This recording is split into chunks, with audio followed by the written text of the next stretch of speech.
ভক্তগণ, শ্রীমদ ভগবদ গীতার দ্বিতীয় অধ্যায়ের সাংখ্য যোগের 22 নম্বর শ্লোকে শ্রী ভগবান বললেন, হে গোবিন্দ, বাসাংসি জীর্ণানি যথা বিহায় নবানি গৃহ্ণানি নরহপরানি তথা শরীরানি বিহায় জীর্ণান্নানি সংজাতি নবানি দেহি। গৌর ভক্তবৃন্দ, শ্রীমদ ভগবদ গীতায়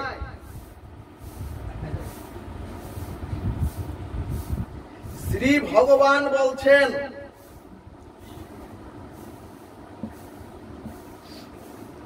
মনুষ্য দেহ নিয়ে এই চরাচরে এসে পঞ্চভৌতিক দেহ সর্বদা বিনাশশীল। এই পঞ্চভৌতিক দেহ হচ্ছে অনিত্য এবং এই পঞ্চভৌতিক দেহ হচ্ছে ক্ষণভঙ্গুর। এরপরে ভগবান বললেন, এবং এই দেহের পুনঃ পুনঃ জন্ম হয়, এই দেহের পুনঃ পুনঃ মৃত্যু আছে। এটা হচ্ছে শাশ্বত। কিন্তু সুধীজন, এই দেহের মধ্যে যে দেহি আছে,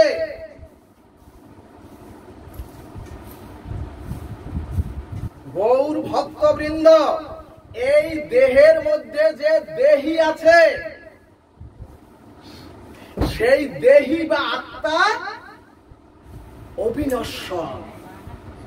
এই দেহের মধ্যে যে দেহি আছে আত্মা, সেই আত্মা হচ্ছে চিরন্তন এবং এই আত্মাই হচ্ছেন সনাতন। ভগবান শ্রীকৃষ্ণ বললেন, হে অর্জুন, হে অর্জুন রূপী জগৎজীব, যেহেতু তুমি দেহ নও, যেহেতু তোমার স্বরূপ পরিচয় তুমি হচ্ছ, হে অর্জুন, তুমি যেহেতু দেহ নও, যেহেতু তোমার স্বরূপ পরিচয় হচ্ছ তুমি অনাদির আদি শ্রী ভগবানের অংশ, এবং তুমি স্বরূপ হচ্ছ ভগবানের আত্মা। হে অর্জুন, তুমি আত্মা স্বরূপ এবং তোমরা সকলেই হচ্ছ অমৃতস্য পুত্র। এই কারণে তুমি কারো জন্য, হে অর্জুন রূপী জগৎজীব, তোমরা কারো জন্য শোক করো না। ভক্তগণ, ভালোভাবে বুঝতে হবে, আমাদের জন্ম হয় না, দেহের জন্ম হয়। আমাদের মৃত্যু হয় না, পঞ্চভৌতিক দেহের মৃত্যু হয়। এজন্যই শ্রীমদ ভাগবত বলছে, পিতামাতার বীর্য শানিতের দ্বারা মনুষ্য এই পঞ্চময় মাংসপিণ্ড দেহ সৃষ্টি হয়। তাহলে গৌর ভক্তবৃন্দ, আমার বা আত্মার জন্ম নাই, আমার বা আত্মার কোনো মৃত্যুও নাই। আমাদের ভালোভাবে বুঝতে হবে, আত্মার কোনো বিনাশ নাই। এজন্যই শ্রী ভগবান এক কথায় বললেন, তোমরা কেউ শোক করো না। কিন্তু ভক্তগণ, শোক তো আমাদের আসে মাতৃবিয়োগে, পিতৃবিয়োগে, সন্তান হারানো জন্য আমাদের বিষাক্ত আসে। হ্যাঁ, এখন প্রশ্ন, তাহলে কেন এত শোক বা বিষাদ জীবের দেহে আসে? ভক্তগণ, ভাগবতে উদ্ধব শ্রী ভগবানকে জিজ্ঞাসা করলেন, কা মূর্খ হে প্রভু? অর্থাৎ উদ্ধব ভগবানকে জিজ্ঞেস করলেন, প্রভু এই চরাচর জগতে মূর্খ কে? ভক্তগণ, আমরা জাগতিক ভাবে যদি এই প্রশ্নের উত্তর অন্বেষণ করি, তাহলে যারা নিরক্ষর, অর্থাৎ চরাচরে যারা লেখাপড়া জানেন না, তাদেরকে আমরা মূর্খ বলি। কিন্তু ভাগবত বললেন এটা তোমাদের সামাজিক কথা। কিন্তু স্বয়ং ভগবান যে উত্তর দিলেন ভাগবতে, সেটা কিন্তু সাধারণ নয়। অর্থাৎ যিনি নিরক্ষর বা অক্ষর জ্ঞানহীন, তাকে শ্রী ভগবান মূর্খ বলেননি। ভগবান শ্রীমদ্ ভাগবতে বললেন, দেহ আত্মা বুদ্ধয় ইতি মূর্খতি। দেহ আত্মা বুদ্ধয় মূর্খতি। অর্থাৎ ভগবান বললেন, এই রক্ত মাংসের দেহেতে যার আমি বুদ্ধি, ভগবান বললেন আমি দেহ যিনি মনে করেন এবং যে মনে করে দেহজাত সম্বন্ধ স্ত্রী পুত্র তারা হচ্ছে আমার। অর্থাৎ দেহ আমি,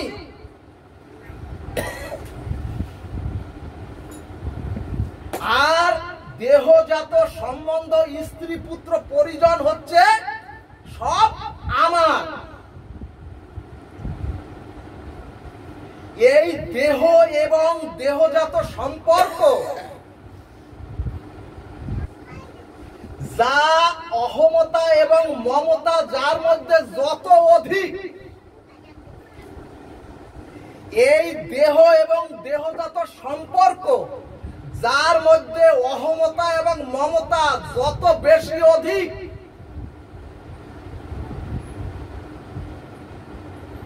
তিনি তত বেশি ভাগবত জগতে মূর্খ। জয় নিতাই গৌর হরি বল। ভক্তগণ, যার অক্ষর জ্ঞান নাই, যিনি বর্ণ পরিচয়হীন, তাকে আমরা তো মূর্খ বলি। কিন্তু ভাগবত বলছে এটা সামাজিক কথা। স্বয়ং ভগবান বলছেন এই দেহকে যে আমি মনে করে, অর্থাৎ দেহেতে যার আমি বুদ্ধি,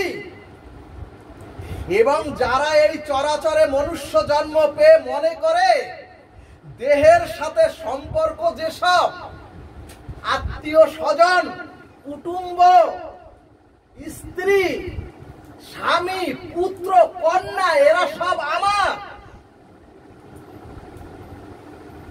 এই বুদ্ধি যাদের অধিক এবং এই বুদ্ধিতে যারা প্রবল আসক্তি, ভগবানের তত্ত্বে তারা হলেন মূর্খ।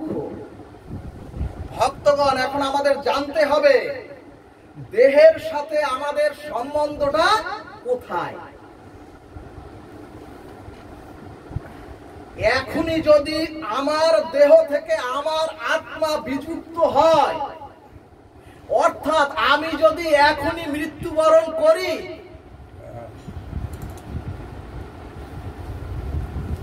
এই দেহ থেকে আত্মা যদি এখন আমার বিযুক্ত হয়,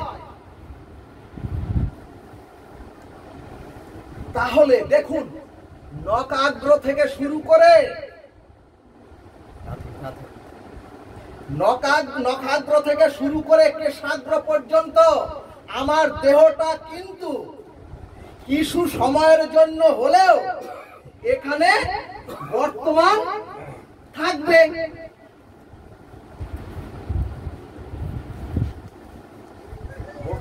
আসুন দেন।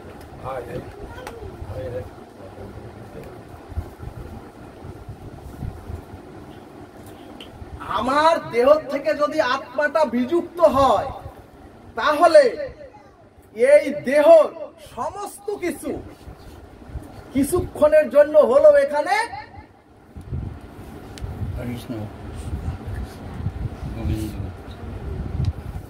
এখানে এখানে বর্তমান উপস্থিতি থাকবে। তাহলে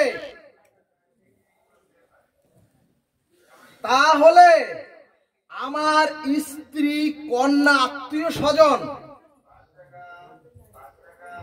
কান্না করবে কেন?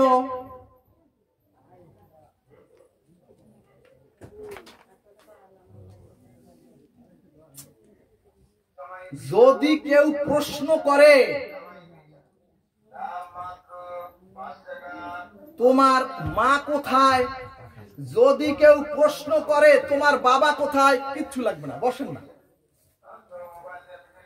বাবা কোথায়, যদি কেউ প্রশ্ন করে তোমার স্বামী কোথায় অথবা তোমার সন্তান কোথায়, ভাগবত শাস্ত্র বললেন এই তো তোমার দেহ পড়ে আছে, অথবা সন্তানের দেহ তো তোমার কোলেই আছে, তাহলে তোমরা বা তুমি কার জন্য কান্না করছো? ভাগবত জগৎ জীবকে প্রশ্ন করলেন।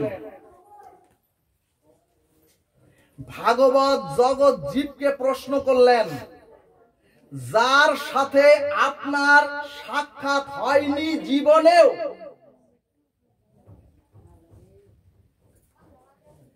যার সাথে আপনার জীবনেও কোনো সাক্ষাৎ হয়নি, অর্থাৎ জীবনে যার সাথে আপনার বিন্দু মাত্র পরিচয় ঘটেনি,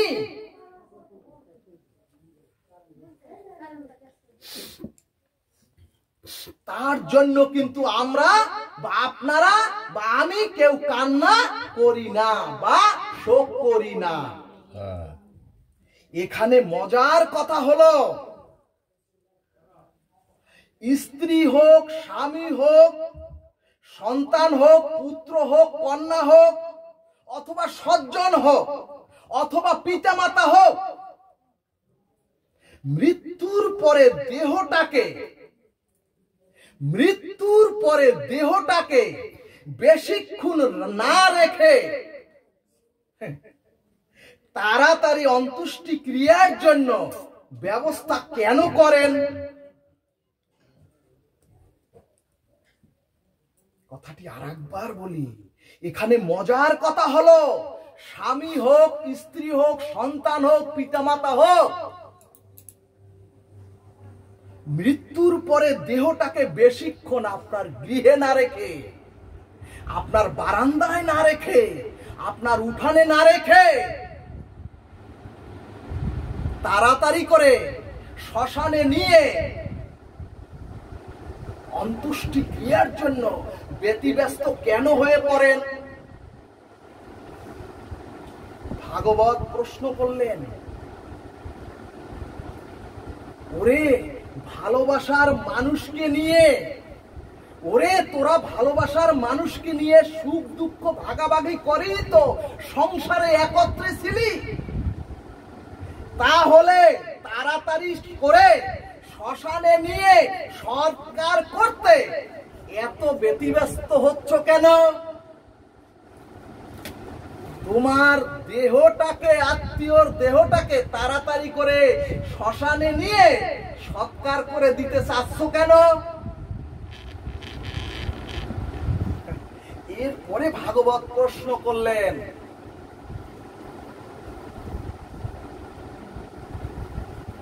ওরে তোমরা জানো না মানুষ আসলে কার জন্য কান্না করে?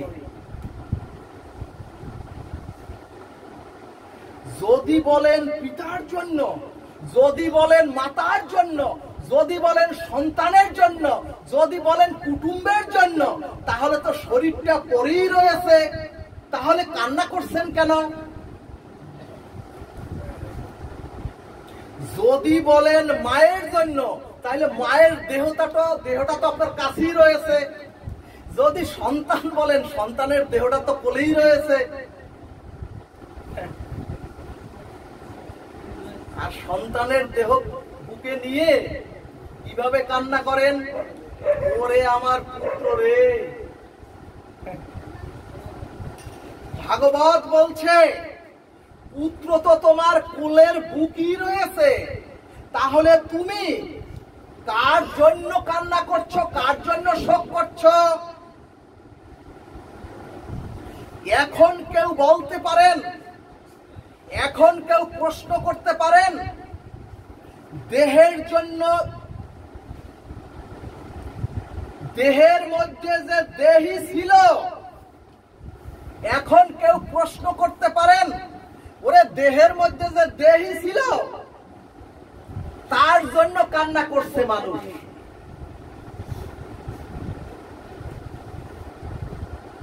ভাগবত প্রশ্ন করলেন, ওরে আত্মাকে তো কেউ দেখেননি, ওরে জগৎজি আত্মার সাথে তোমার তো কোনোদিন পরিচয় হয়নি, তাহলে ওই দেহের মধ্যে যে দেহিরূপ আত্মা তার জন্য আপনি কাঁদবেন কেন? গৌর ভক্তবৃন্দ, দেহটাই যদি পিতামাতার পুত্র কন্যা হবে, তাহলে তো দেহটা আপনার কাছেই রয়েছে, তারপরও আপনি কাঁদবেন কেন?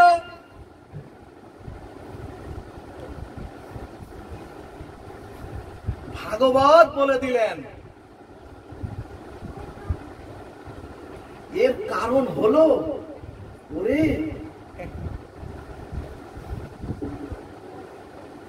ওরে তোমরা কেউ জানো না, ভাগবত বলছে, ওরে তোমরা কেউ জানো না, তোমাদের সম্বন্ধটা তোমাদের দেহের সাথে কারো নয়। ভাগবত বলছে সম্বন্ধ স্ত্রী পুত্র স্বামী সন্তান কুটুম্বের সাথেও তোমাদের নয়। ভাগবত বলছে, ওরে ওরে ওরে তোমরা শোনো, আর যদি স্ত্রী পুত্র স্বামী সন্তানের সাথে সম্বন্ধ তোমাদের থাকতো,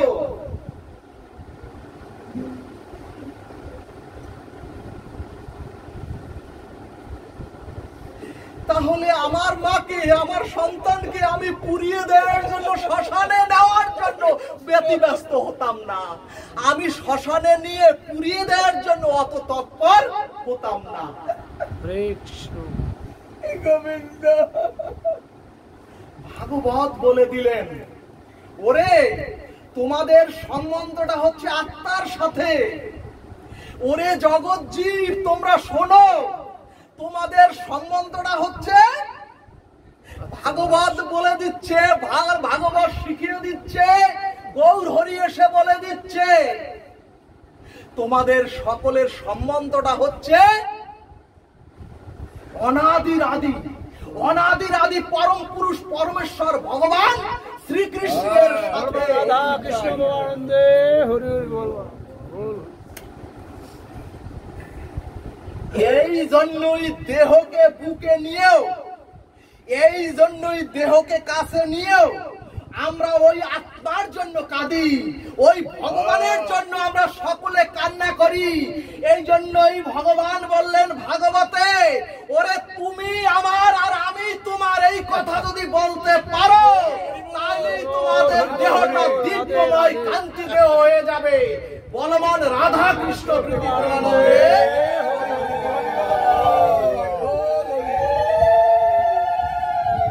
আমরা ভাবতে বলতে পারি না, বুঝতে পারি না, তত্ত্ব যদি না জানে, তত্ত্ব প্রকাশ না করতে পারে, মানুষের কান্নার কারণ হলো একমাত্র আত্মা। মানুষের কান্নার কারণ হলো একমাত্র ভগবান। কিন্তু আমরা মনে করি কান্নার কারণ হচ্ছে দেহ। এই জন্যই শ্রী ভগবান শ্রীমদ্ ভগবদ গীতায় বললেন, মামই বাংশ জীবলোক জীবভূত সনাতন। ওরে ওরে তোমার সাথে কেবল আমারই সম্বন্ধ। ও জগৎজীব, তোমরা শুনে রাখো, তোমাদের সাথে একমাত্র সম্পর্ক হচ্ছে ভগবান বলছে ওরে আমার। দাদা একটু প্রশ্ন করা যায়? এই জন্য তোমরা আমাকে হারিয়ে, এই জন্য তোমরা অনন্তকাল আমাকে হারিয়ে,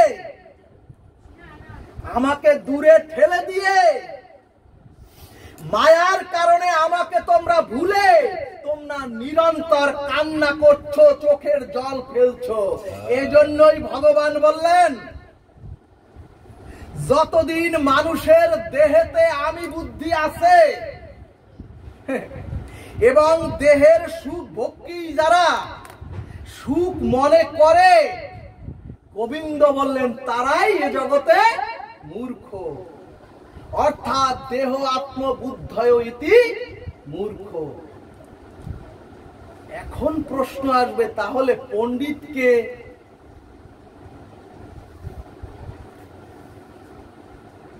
আমরা সামাজিক ভাবে বুঝি যার সুউচ্চ শিক্ষার ডিগ্রি আছে, আমরা সামাজিক ভাবে বুঝি যা শাস্ত্র ব্যাখ্যা যিনি প্রচন্ড ভাবে করতে পারেন।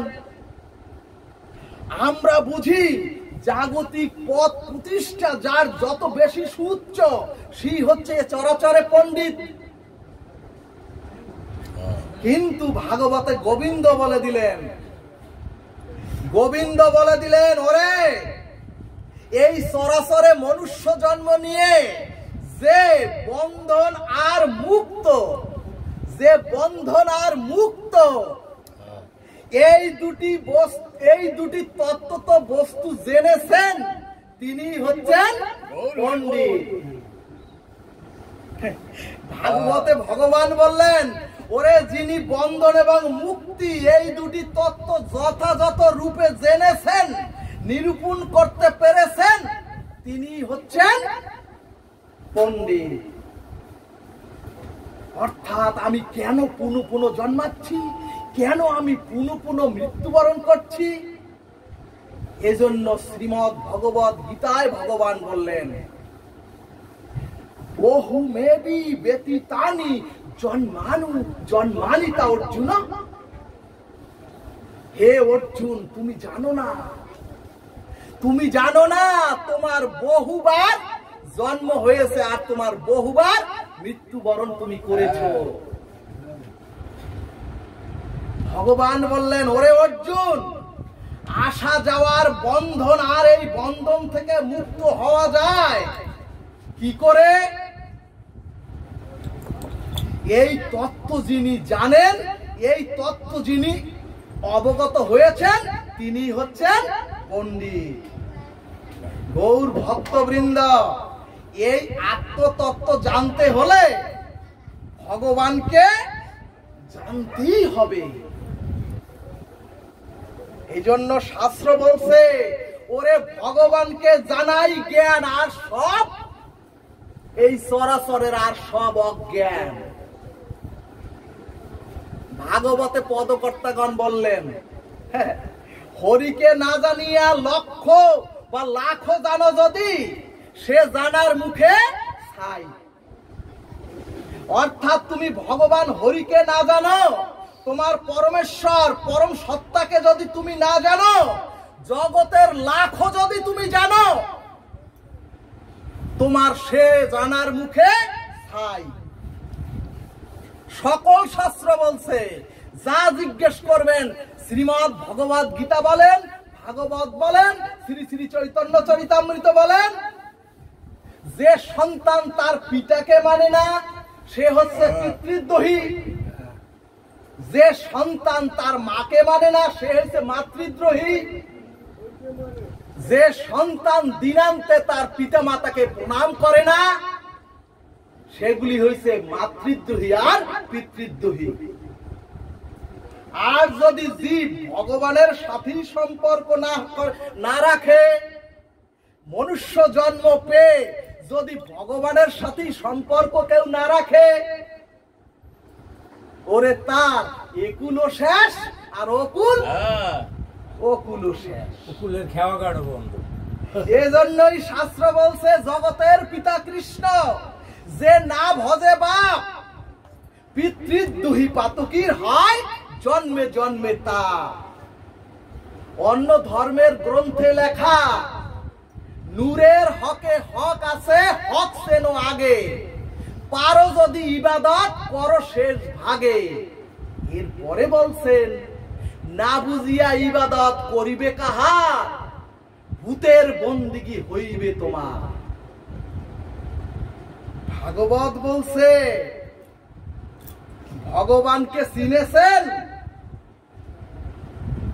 না চিনে কার প্রার্থনা করতেছেন, কার সাথে প্রেম করবেন আপনি না চিনতে পারলে? ভক্তগণ সেই ব্রজেন্দ্র নন্দন গোপাল কৃষ্ণকে চিনেছেন? যার সাথে আপনার হৃদয়ের বাসর হবে, যার সাথে বাঁশরি বাজিয়ে মৃত্যুর পরে, যার সাথে মৃত্যুর পরে বাঁশরে বাঁশুরি বাজিয়ে জীবের জন্ম মৃত্যু, জন্ম জন্মান্তরের অনন্ত কোটি জন্ম জন্মান্তরের সমস্ত পাপ কামনা বাসনার বন্ধন কৃষ্ণ চেতনা বলে আত্মর বন্ধনে জীবকে ভগবান ভবসাগর যিনি পার করিয়ে দেবেন, যিনি গোলক বৃন্দাবন স্থান করে দেবেন, যিনি গোলক বৃন্দাবন ভৌম বৃন্দাবন প্রাপ্ত করিয়ে দেবেন, সেই মহাজনকে চিনেছেন তো? এরপরে ভাগবত বলছে তোমরা সেই ভগবান কৃষ্ণ কি খেতে ভালোবাসে তা কি তোমরা জেনেছো? অর্থাৎ গোপাল কৃষ্ণ যদি শুধু দুধ খেতে ভালোবাসে, আর যদি আপনারা পায়েসের চাল দিয়ে দুগ্ধ দিয়ে পায়েস বানিয়ে নিয়ে যান, ওই ভগবান কৃষ্ণ তো তা নাও পছন্দ করতে পারে, তাও তো না পছন্দ করতে পারে। এই জন্যই সত্য ত্রেতা দাপরের সকল মেডিসিন মিশ্রণ করে একটি ঔষধ তৈরি করে পাপাহত কলির জীবের জন্য দান করলেন শ্রীমান গৌর হরি। কিন্তু ভক্তগণ আমরা জানিও একটি ঔষধ, মানিও একটি ঔষধ, মুখে বলিও একটি ঔষধ, আর গ্রহণ